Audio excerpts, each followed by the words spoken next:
शिवराज सरकार की क्यों उड़ी हुई है नींद? क्या जाने वाली है सरकार? कमलनाथ का दावा, मध्य प्रदेश में चल रही है बदलाव की हवा। निकाय चुनाव दे रहे हैं संदेश, बीजेपी के लिए सत्ता में वापसी होगी मुश्किल। कमलनाथ और दिग्विजय के लिए विधानसभा चुनाव बेहद महत्वपूर्ण। मध्य प्रदेश में विधानसभा चुनाव इसी साल होने हैं और चुनाव को लेकर कांग्रेस और बीजेपी दोनों ही ओर चिंता दिख रही है। 19 साल में 1 साल का कार्यकाल हटा दिया जाए तो 18 साल से बीजेपी का ही शासन मध्य प्रदेश में चला आ रहा है।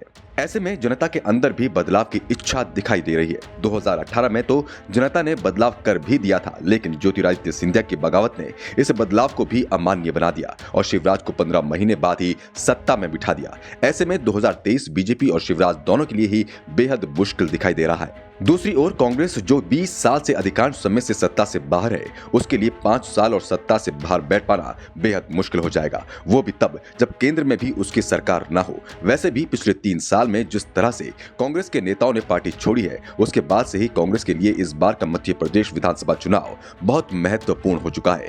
कांग्रेस नेता भी ये मानकर चल रहे हैं कि अगर इस बार हारे तो पार्टी को एकजुट बनाए रखना बेहद मुश्किल हो जाएगा। जो नेता अभी पार्टी में रुके हुए हैं, वो भी दूसरे विकल्प पर विचार शुरू कर देंगे। दूसरा, कांग्रेस के दिग्गज नेता कमलनाथ और दिग्विजय सिंह दोनों की उम्र भी अब ज्यादा लंबा इंतजार करने की इजाजत नहीं दे रही है। चुनाव के समय दिग्विजय सिंह 77 साल और कमलनाथ 80 साल के हो जाएंगे। कांग्रेस 5 साल के लिए सत्ता से बाहर चली गई तो फिर कांग्रेस के लिए विपक्ष में रहते हुए ही नया विकल्प तलाशना होगा, जो आज बेहद मुश्किल दिख रहा है। वो भी तब जब दिल्ली की आम आदमी पार्टी तेजी से कांग्रेस का विकल्प बनती जा रही है। इसलिए कांग्रेस ने इस बार अपनी पूरी ताकत झोंक रखी है। इसका परिणाम भी दिखाई दे रहा है। हाल ही में जितने भी चुनाव मध्य प्रदेश में हुए हैं, उसमें कांग्रेस ने जबरदस्त प्रदर्शन किया है। वैसे आंकड़ों में देखें तो कांग्रेस बीजेपी की तुलना में बेहद कमजोर दिख रही है, क्योंकि बीजेपी ने 16 निगमों में से 11, 76 नगर पालिकाओं में से 50 और 215 नगर परिषदों में से 150 पर दोबारा कब्जा किया है, जबकि कांग्रेस के खाते में 5 निगम, करीब 25 नगर पालिका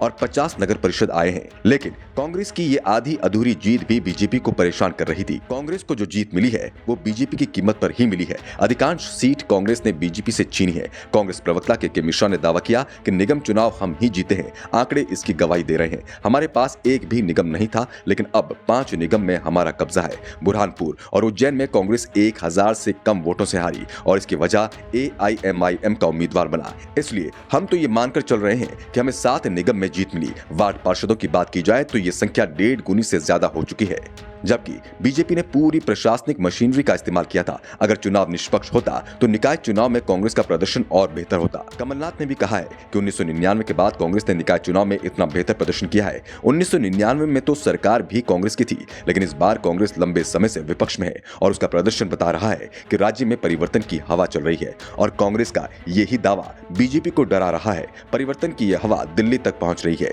जिसके बाद से ही चर्चाएं चल रही है कि बीजेपी मध्य प्रदेश को लेकर भी बड़ा फैसला ले सकती है। शिवराज की कुर्सी रहेगी या जाएगी, ये जल्दी साफ हो जाएगा, लेकिन ये जरूर साफ हो चुका है कि मध्य प्रदेश में बीजेपी की नींद उड़ी हुई है। Bureau report, the Navdarpan news.